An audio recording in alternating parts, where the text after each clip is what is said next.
Labvakar, mani mīļie skatītāji! Es jūs visus laipni lūdzu uz manu raidījumu Dimums atpūstu laiks.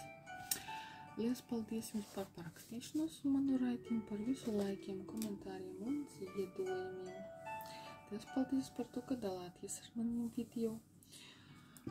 Visu informāciju par ziedojumiem jūs varat atrast komentārā. Šodien mēs turpinām lasīt grāmatiņu, kas saucas Mūsu valodiņa. Un mūsu stāsts saucas Zinkārīgā nira, ko ir sarakstījis Ādolfs Talcis.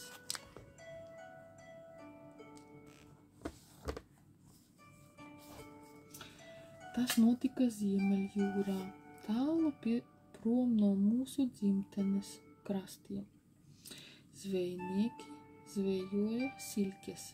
Viņi bija te atbraukuši ar veselu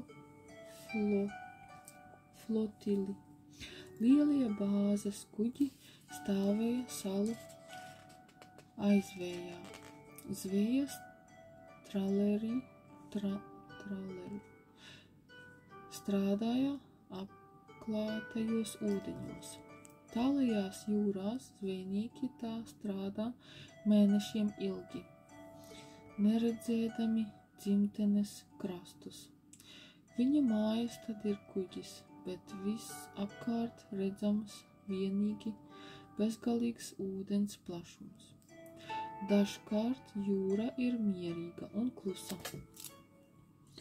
Mirts kā spogulis saules staros, citreiz vētra tos apvanko baltās putās, un viļņi tad ceļas augšā kā milzīgi ūdens kalni. Visbiežāk tas notiek vēlu rudenī un ziemā. Toties, tad ir laba zveja, un zvejnieki saka, stiprs laiks nāk zivis. Tādā vēlā rudenī pie zvejniekiem atlidoja nirēji pīļu bars. Vasarā viņas uzturējās tālajos ziemeļos, kur lizdoja un perēja, bet, kad uznāca salds, tad ar jauno izaudzināto saimi pārlidoja uz tādu vietu, kur var iegūt barību arī ziemā. Pīlītes apdraud nevien sals. Vasarā, kad pīļa māte lizdošanas vietā izdē olas, viņai jāsargā tās no lielās kājas, kas labprāt pamielojas ar svešām olām. Kad izšķies pīlēni, tad tie jāsargā no vanagiem un plēsīgās lapsas. Rudeņos jāsargā no medniekiem, kas mēdz paslēpties te meldru pacerēs krasta malā. Te laivās un citos peldošos rīkos, ar kuriem brauc pa ūdeni un kāro iegūt cepeti. Tāpēc vecā pīļu māte bija piesardzīga. Viņa gan atveda savu saimi jūrā, kur strādāja zvejnieki, bet nekad neveda tuvu kuģiem.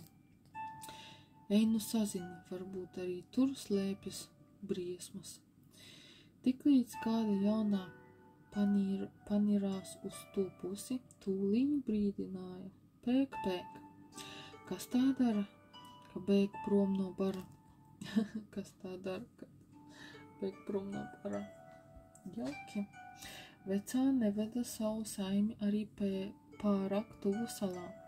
Tikai naktīs tur aizlaidās lek ar sēkļiem un zemūdens klintīm pamielotos ar zivtiņām,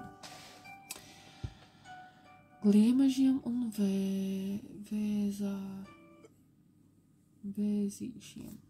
What are you doing here?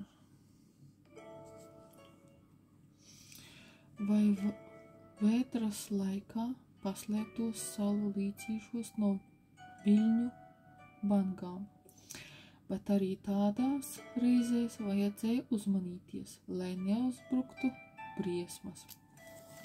Jaunie pīlēni parasti klausovico brīdinājumiem, bet vienā saimē gadījās pavisam stūrgalvīga nira. Patiesībā vairāk ziņkārīga nekā stūrgalvīga. Viņa nevarēja saprast, kāpēc būtu jābaidās no zvejas kuģiem. Šaut no tiem nešāva, virsū tie arī neskrēja, ja vien pati piesargājās. Un kā tad kājas nemaz nebaidās. Ap kuģiem vien dzīvo un tur labi pabarojas. Ziņkārīgā neklausīja māti. Kā ieraudzīja kādu kuģi, tā īrās prom. Brīdini vai nebrīdini? Un tiešām nekas nenotika. Zvejnieki darīja savu darbu. Nelikās zinis ne par kājām, ne par niru. Vecās niras parasti baidījās pat no tīklu bojām, dīvainajām bumbām, kas garā virtenī peldēja kuģu tuvumā, ja bija izmesti tīkli. Ziņkārīgā peldēja klāt, nekā briesmīga. Bojas rāmi šūpojas mierīgā ūdenī. Kad kuģi traucās šurp un turp, meklēdami zivju barus vai vilkdami trali tiem apkārt, ķergdamas lidoja kājas un albatrosi. Arī ziņkārīgā pacēlās spārnos un lidoja turp. Citreiz izmēģināja spēkus iešanās sacensībās, peldēja līdz kuģiem un diezgan veiksmīgi. Dažkārt aizīrās kopā ar kuģi tik tālu, ka pēc tam grūti bija atrast savu baru. Ar katru dienu ziņkārīgā kļuva drošāka. Beidzot, pavisam aizmirsa piesardzību, piepeldēja klāt pie kāda kuģa. Zvejnieki pat laban cēla laukā tīklus. Kāju bars aplidoja kuģi, un vienmēr tur gadījās kāda zivs, kas izbira no tīkliem vai pārkrita pāri malai, bet lielākas piepūles te varēja tikt pie garda kumosa. Tikai veiklam vajadzēja būt un mazliet nekaunīgam. Nokamt kumosu kājai no degungala. Ja iznāca plēšanās, varēja panirt zem ūdens, bet kāja to neprata. Albatrosi tie gan triecās kā bultas ūdenī no liela augstuma, lai nirtu pēc zivīm. Kāpēc man to nepamēģināt, nodomāja ziņkārīgā, un arī palīda zem ūdens. Viņa veikli aizīrās pie tīkla, kur zvīļoja sidrabainas zivis. Vienu satvērusi gribēja celties augšā, lai notiesātu, bet nes kāpēc nevarēja to izvilkt. Ziņkārīgā neatlaidās, līdz pašai gleznas bija iepinušās tīklā. Ak vai! Pēc tam ar šausmām sajuta, ka ceļas augšā no ūdens, slīd pāri kuģa malai un tieši rokās cilvēkiem. Skaties, kur pīle, priecājās zvejnieks, cieši satverdams niru. Ziņkārīgai vai sirds apstājās pukstēt. Nu gan ir beigas. Pār pīlīti noliecās otrs, tas bija nozvejas meistars. Viņš sacīja: melna kā vārna. Pīlītei vajadzētu apvainoties par tādu noniecinājumu, taču viņa par laimi nesaprata, ko zvejnieki runā, ka tas nav nekas labs. No niera tāpēc izjuta nespējama ne pakustēties vīra lielajā plaukstā. Ak, tagad tev melna kā vārna, vai zvejnieks sacīja, bet, kad medībās gadās, tad laba diezgan. Laid putniņu savā vaļā, iejaucās trešais. Tas bija bārdainais bocmanis, vīrs, kas rūpējās par kārtību uz klāja. Viņam nepatika tērzēšana, kad jāpievāc zivis un jāved uz bāzi. Nu labi. Piekrita zvejas vīrs un pasvieda nirīti uz klāja pusi. Zinkārīgā nepaguva neattiekties, kad nokrita tieši siļķu blākī. Kas te bija zivju, varētu tagad mīloties līdz apnikumam, ja nebūtu apkārt dažādu trokšņu un cilvēku. Labāk ātrāk prom. Viņa gribēja pacelties spārnos, bet ak vai pleznas kaut kur slīdēja. Grima spārni veltīgi pērās pa zivīm. Ne par ko nevarēja pacelties lidojumā. Ar pūlēm norāpās lejā un palīda zem traļa velkamās vinčas.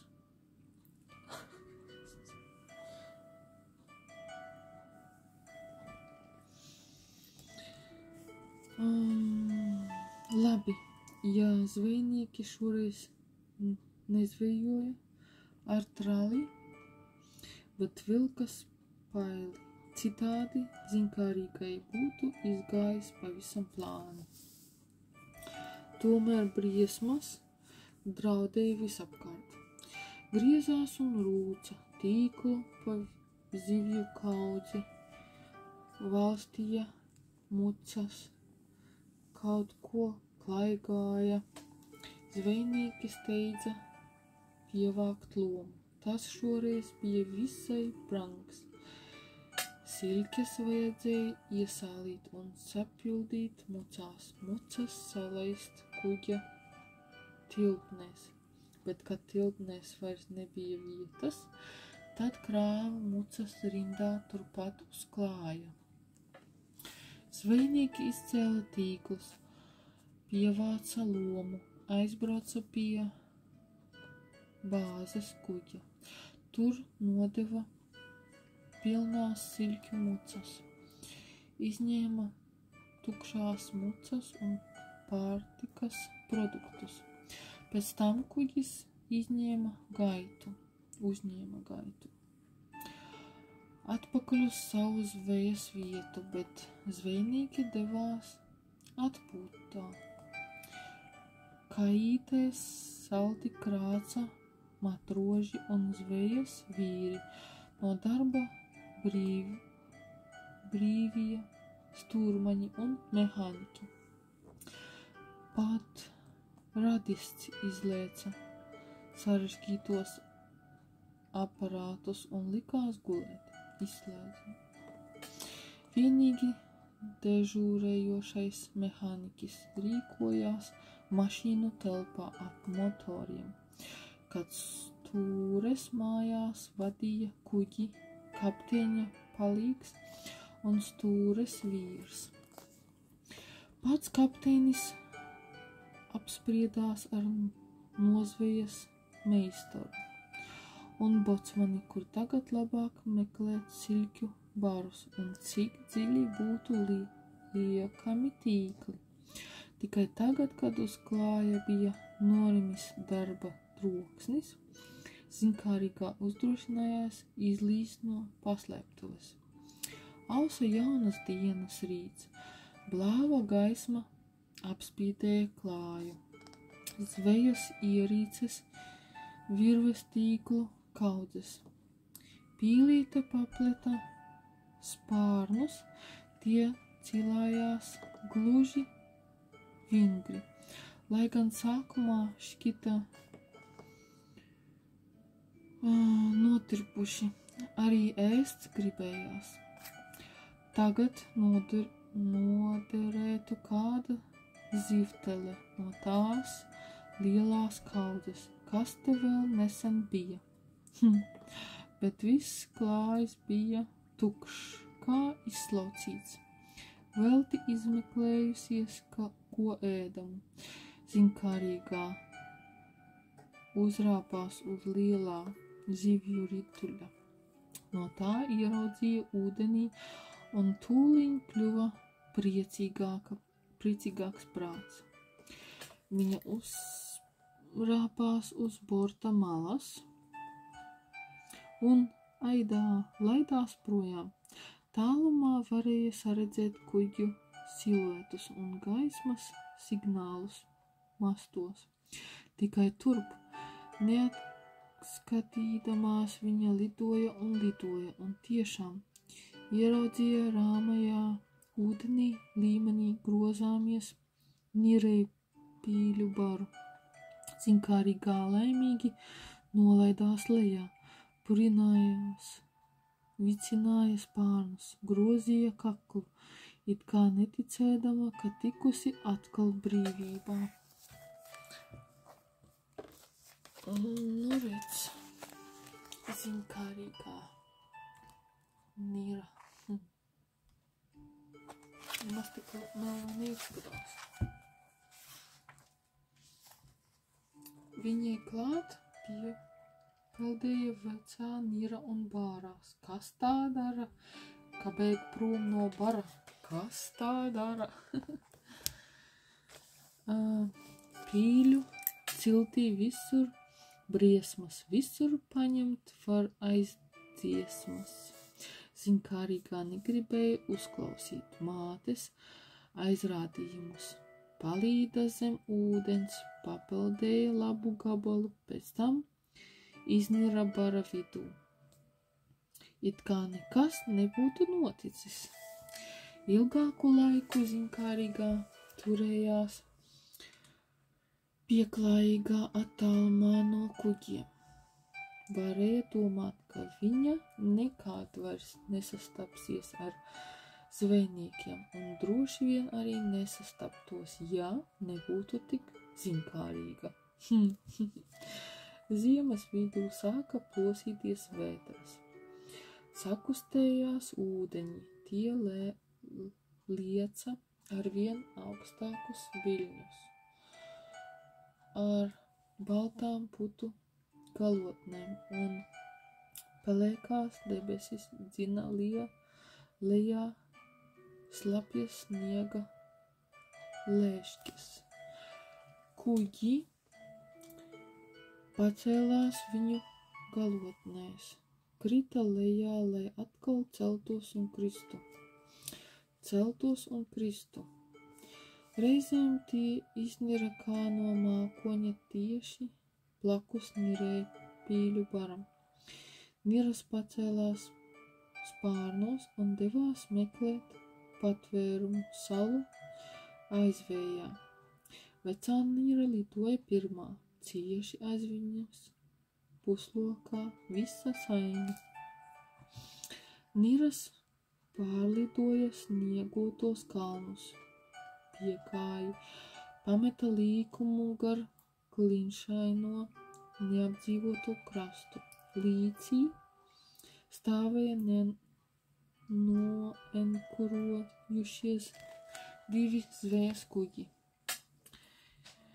Vecā Nira turējās krietnu gabalu nost arī no tiem, gribēja nolaisties aiz neliela klinšu raga, kur neredzēja nekā aizdomīga un kur ūdens bija tik mierīgs kā spūglis, bet nonākuši tuvāk līmenim, Pēkšņi atkal pacirtās uz augšu, un viņai pakaļ visa saime. Vecā Nira bija ieraudzījusi uz mierīgā ūdens līmeņa netīkami zalgojošus plankumus. Viņa instinktīvi vairījās no visa, kas šķita svešs, nezināms. Arī līča ūdenim piemeta kaut kas aizdomīgi neparasts, tāpēc labāk meklēt citu drošāku vietu. Zinkārīgā Nira bija aizmirsusi savus nesenos bēdīgos piedzīvojumus, palidojusi gabaliņu līdzi citām. Viņa spītīgi pacirtās atpakaļ. Droši vien nodomāja, kāpēc lidot vēl tālāk, ja tepat ir labi. Plokš, viņa iekrita līcītī un tūliņ sajuta, ka iesēdusies kādā savādā šķidrumā, nevis ūdenī. Visapkārt zaļkoja dīvaini vizuļojoša masa. Drošības pēc zinkārīgā pabāza galvu zem ūdens, ienira. Nekas, ūdens kā jau ūdens, mazas zivteles vēl uztrauktas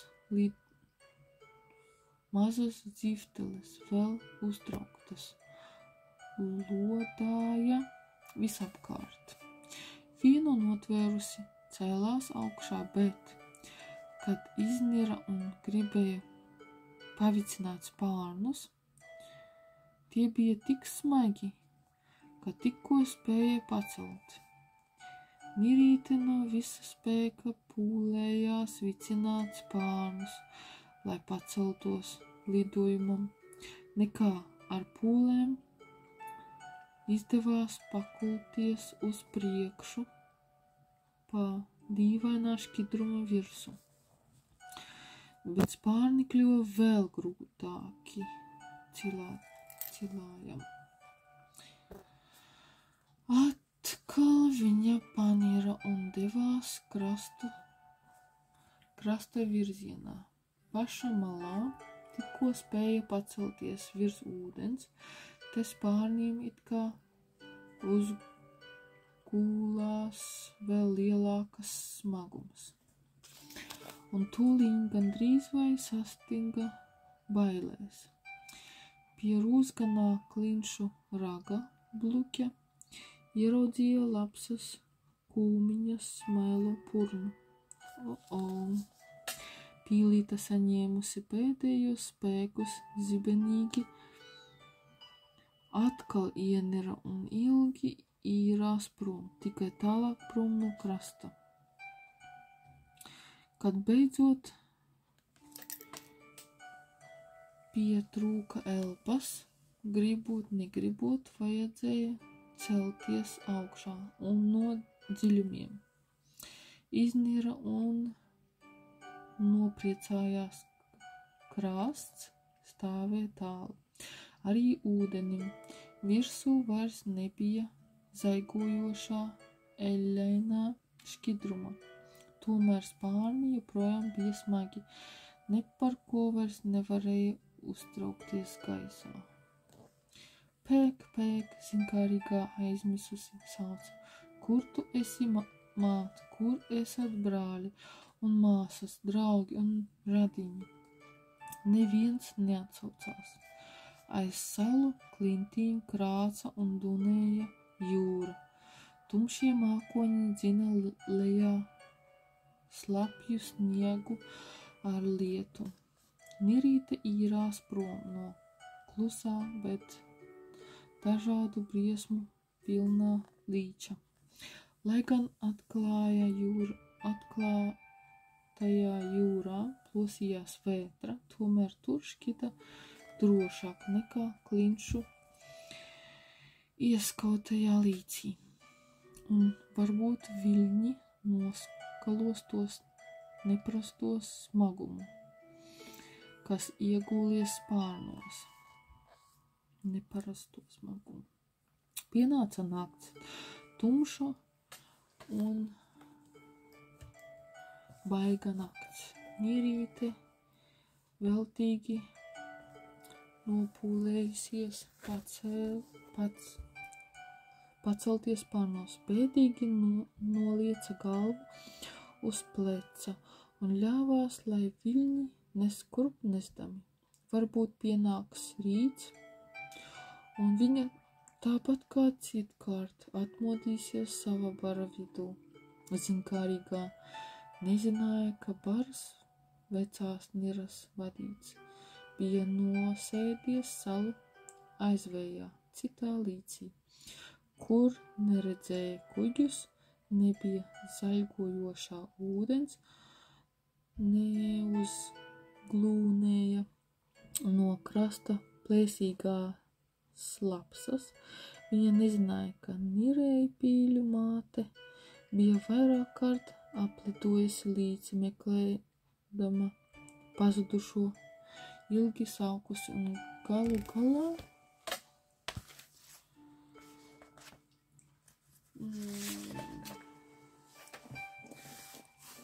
samierinājusies tramīgi turpināja sargāt dusošo saimi tālā līča mierīgajos ūdeņos.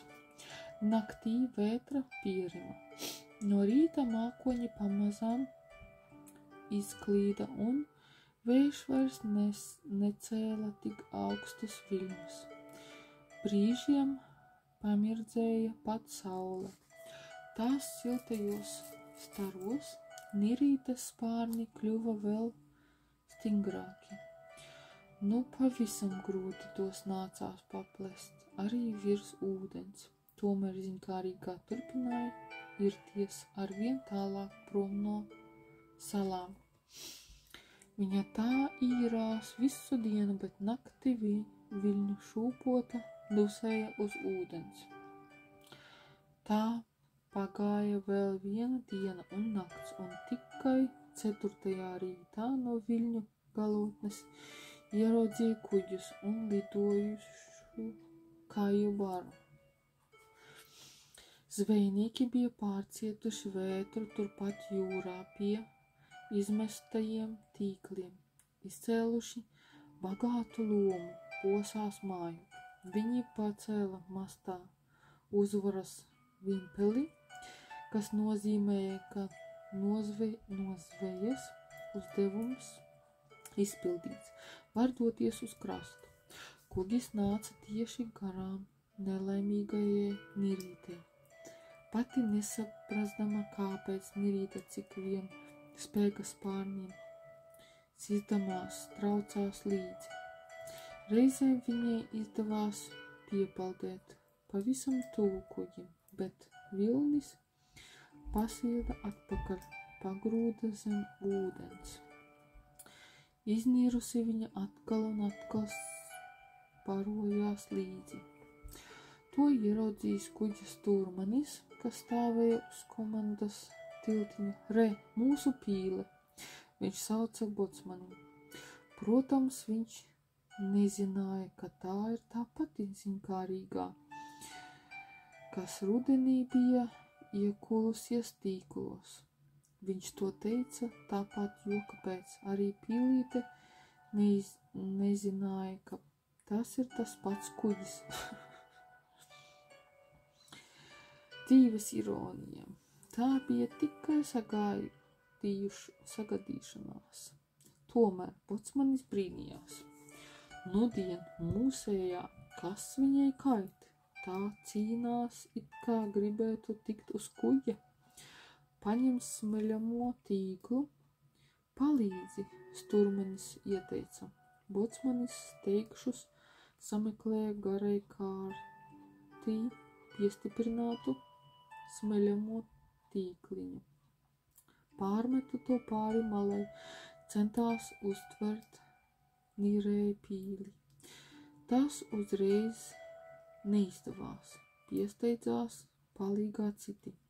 Pīlītis vējādams pats vēl pārvelsies pār bortu, Pa stūras mājas logu sauca kapteinis. Vai nevar mazliet gaitu samazināt? Palūdza bocmanis. Jā, sāksim pa jūru pīles zveju, tad nekad netiksim krastā. Kapteinis pikti atsaucās. Tomēr kuģa gaita kļuva lēnāka. Bocmanim izdevās uztvert nirīti. Tā vēl ķepurojās tīklā, bet, kad bija izceltos klāja un bocmanis to paņēma rokās, palika rāma. Vienīgi apaļās acis lūdzoši raudzījās cilvēkos. Spārniņi saķepējuši, teica bocmanis, pētīdams nirīti. Droši vien iepērusies kādā līcī, kur kuģi maina eļļu. Bet kā viņa tādā reizē zina meklēt palīdzību pie cilvēkiem, brīnījās zvejas vīri.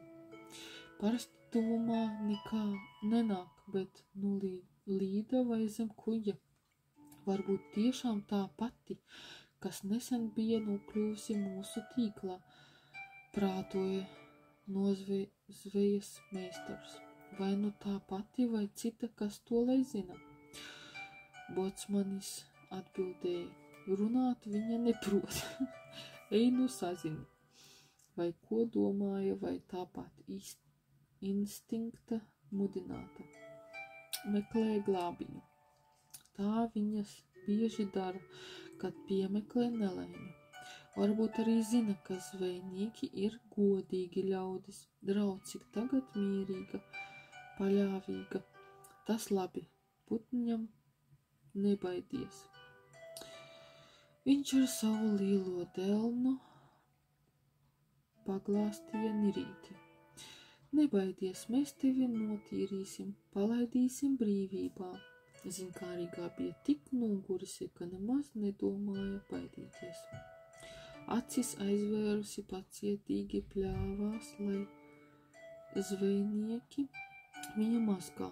Pēc tam ievīstītu siltā vilnainē žāvē atkal mazgā un žāvē, līdz spalvas nirei kļuva tik tīras un sausas, ka elpu izpūšot pašķīrās katra pūciņa. Nu, tagad tu varēsi atkal doties pie savējiem, bocmanis runāja, nesdams nirīt uz klāja. No bocmaņa delnas viņa priecīgi pacēlās spārnos. Apmeta 2 lokus ap kuģi un žikti nosēdās ūdenī. Palīda zem ūdens atkal iznira, vēlreiz pacēlās spārnos, palidoja kuģi un citīgi plivinādama aizlaidās meklēt savu saimi. Bet zvejas kuģis turpināja gaitu mājup. Jā, ļoti jauki. Tas arī viss, mani mīļos, drīz satikšanos. Ātā!